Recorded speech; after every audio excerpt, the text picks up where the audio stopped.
नमस्कार, आप देख रहे हैं न्यूज ग्राउंड जीरो। मैं हूं पंकज सोनी।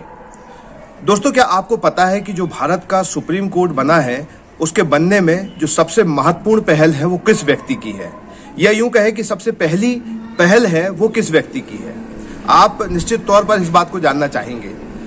सागर के अधिवक्ता संदीप रावत ने इस बारे में एक महत्वपूर्ण खोज की है और दस्तावेजों को खंगालने के बाद उन्होंने जो पाया है वो आपको हम इस खबर में दिखाएंगे कि सुप्रीम कोर्ट को बनाने की जो सबसे पहली पहल की है वो किस व्यक्ति ने की है। आइए देखते हैं ये खबर।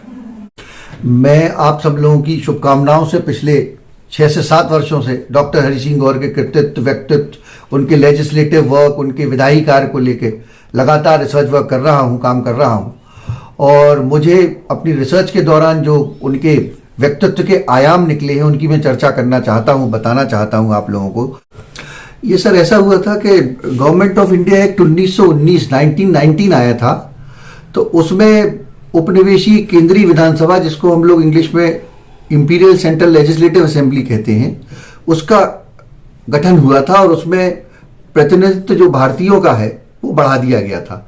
तो उसके आम चुनाव हुए तो सर ने उसमें नागपुर सेंट्रल से भाग लिया और उसके बाद वे उसमें एक प्रसिद्ध विधायक के रूप में या कहें कि सांसद के रूप में वो प्रसिद्ध हुए और लगातार 16 वर्षों तक वो नागपुर सेंट्रल से प्रतिनिधित्व करते रहे।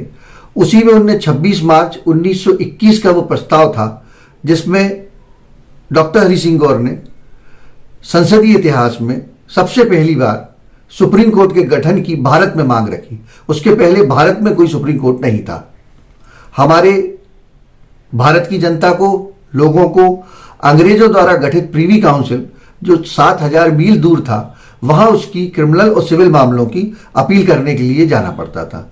डॉक्टर हरि सिंह गौर ने अपने प्रस्ताव में इस बात को भी उल्लेखित किया, अंडरलाइन किया, ये बताया कि भाई अंग्रेज जज जो हैं वो भारत की कॉम्प्लेक्स स्ट्रक्चर को, हमारे रीति रिवाजों को, कस्टम से परिचित नहीं है। इसलिए भारत में ही एक सुप्रीम कोर्ट, उच्चतम न्यायालय खोला जाए जिससे भारत की जनता को शीघ्र न्याय, सुलभ न्याय मिल सके। उस तारतम्य में उनका प्रस्ताव को भारी समर्थन राष्ट्रीय नेताओं का मिला। उसके बाद अंग्रेजों पर, ब्रिटिश सरकार पर दबाव पड़ा और बाद में जाकर फिर गवर्नमेंट ऑफ इंडिया एक्ट 1935 बना। उसमें फेडरल कोर्ट की स्थापना को लेके उसमें प्रावधान किया गया और 1937 में 1937 में फेडरल कोर्ट अस्तित्व में आया और वर्तमान में जो सुप्रीम कोर्ट है वो फेडरल कोर्ट को ही स्वरूप को बदलकर हम उसको फिर स्वतंत्रता के बाद 1950 के बाद उसको उच्चतम न्यायालय सुप्रीम कोर्ट कहने लगे। ये सारा कुछ जो तथ्य हैं, ये हमारे भारत का जो संसद भवन है वहां पुराने सदन की जितनी भी कार्रवाई है, उपनिवेशी केंद्रीय विधानसभा की, सुप्रीम कोर्ट की सारी कार्रवाइयां जो हैं वहां की लाइब्रेरी में, संसद की लाइब्रेरी में उपलब्ध है। वॉल्यूम नंबर, पेज नंबर वहां लिखे हुए हैं। इस प्रस्ताव की राष्ट्रपिता महात्मा गांधी ने भी बहुत तारीफ करी थी और उन्होंने हिंदुस्तान टाइम्स, एक अखबार है, राष्ट्रीय अखबार है, उसमें उन्होंने एक लेख छापा था। उस लेख की प्रतियां संयोगवश सदन में लहराई गई और लहराने के बाद वो सदन का पार्ट बनी, प्रोसीडिंग्स का पार्ट बनी।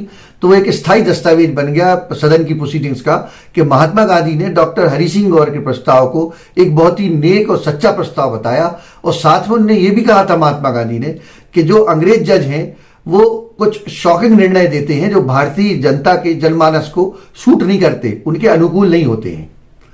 इस सारे खोज के बाद, इस सारी रिसर्च के बाद हम लोगों ने एक इस तरह का भारत रत्न कमेटी उस समय अस्तित्व में थी, तो रहते हुए हम लोगों ने एक ऐसा प्रस्ताव बना के भेजा था। वो शायद सुप्रीम कोर्ट में उस समय उतना वो लोग ध्यान नहीं दे पाए। दूसरा प्रस्ताव हम लोग फिर बना के इस बार भेज रहे हैं जिसमें हम लोग मांग कर रहे हैं कि सुप्रीम कोर्ट में जो म्यूजियम है, खुद सुप्रीम कोर्ट द्वारा, उच्चतम न्यायालय द्वारा एक खुद का म्यूजियम बनाया गया है तिलक मार्ग पर। उसमें पुराने जो फेडरल कोर्ट के चीफ जस्टिस हैं वहां से लेके वर्तमान चीफ जस्टिस तक सारे लोगों के पोर्ट्रेट रखे हुए हैं, पोर्ट्रेट लगाए हुए हैं उनने। और वो पोर्ट्रेट जो छवि चित्र है, तो वहां हम लोग ऐसी मांग है कि डॉक्टर हरि सिंह गौर का भी छवि चित्र फाउंडिंग फादर के रूप में, सुप्रीम कोर्ट के पितामह के रूप में लगाया जाना चाहिए। साथ ही वहां एक डॉक्यूमेंट्री भी दिखाई जाती है जो सुप्रीम कोर्ट के इतिहास को दिखाती है। उस इतिहास में भी हम लोगों का ऐसा प्रस्ताव है, उस इतिहास में भी डॉक्टर हरि सिंह गौर का नाम उस डॉक्यूमेंट्री में भी जोड़ा जाना चाहिए। ये जो प्रस्ताव है ये सुप्रीम कोर्ट का, ये हिंदुस्तान की जो न्यायिक व्यवस्था है उसके हिसाब से कितना महत्वपूर्ण है? मतलब गौर साहब का पहली बार सुप्रीम कोर्ट के बारे में कहना और उस समय कहना, ये क्या दिखाता है कि कितनी दूरदृष्टि थी उनकी? अरे वो तो एक बहुत ही, डॉक्टर हरि सिंह गौर एक उच्च कोटि के एजुकेशनिस्ट भी थे, बहुत प्रसिद्ध जूरिस्ट थे, ऑथर थे। 1902 में उनकी ट्रांसफर ऑफ प्रॉपर्टी का पूरी पब्लिकेशंस आ चुके थे। 1909 के बाद 12 के बाद आईपीसी के पब्लिकेशन आए थे। और इतने प्रसिद्ध लॉयर थे वो कि मोतीलाल नेहरू, मोहम्मद अली जिन्ना और भी कई फेमस लॉयर्स के साथ उनका ऑल इंडिया प्रैक्टिस थी। उनकी लाहौर तक, रंगून तक, इंदौर तक और नागपुर तक, रायपुर तक, कलकत्ता तक वो जाते थे।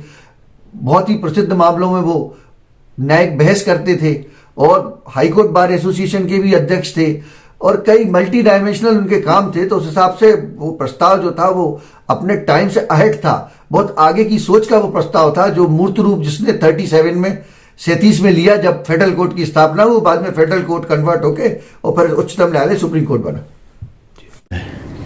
ये बहुत ही गर्व की बात है कि इस विश्वविद्यालय से जुड़े हुए डॉक्टर हरि सिंह गौर का जो सुप्रीम कोर्ट की स्थापना में उनका योगदान रहा है, और आज हम सभी कोई भी अगर लीगल मामला हो तो सुप्रीम कोर्ट पर ही हम लोग आधारित हैं। ऐसे जो ज्ञानी हमारे डॉक्टर हरि सिंह गौर थे, जिनकी वजह से सुप्रीम कोर्ट की स्थापना हुई थी उस समय, मैं चाहती हूँ कि उनकी कम से कम एक लाइफ साइज्ड तस्वीर सुप्रीम कोर्ट में अवश्य टांगी जाए, जिससे कि पूरा देश जो भी वहाँ सुप्रीम कोर्ट में जाए उनको देख सके, उन्हें जान सके, उन्हें पहचान सके। महात्मा गांधी ने इसी बात को जो उन्होंने रखा था सुप्रीम कोर्ट का प्रस्ताव, उसे सच्चा प्रस्ताव कहा था। आप बिल्कुल सही कह रहे हैं, उस समय ये छापा भी गया था और इसीलिए मुझे लगता है कि ये बहुत ही जस्टिफाइड है कि डॉक्टर हरि सिंह गौर का अवश्य ही वहाँ पर प्रतिनिधित्व होना चाहिए। सुप्रीम कोर्ट जो भी जाए वो डॉक्टर हरि सिंह गौर को अवश्य वहाँ पर देखे। मैडम, कितनी बड़ी बात मानती हैं देश के लिए कि गौर साहब ने जिस तरीके से इस बात को सोचा उस दौर में?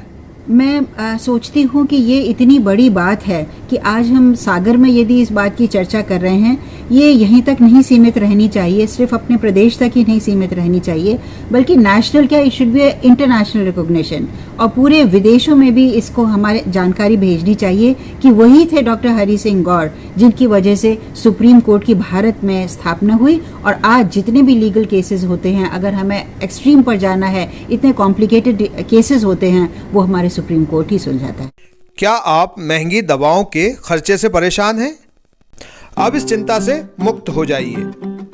दवाओं के खर्चे में कीजिए 90% तक की बचत दवा इंडिया जेनेरिक फार्मेसी के साथ। उच्च गुणवत्ता और कम कीमत दोनों एक साथ।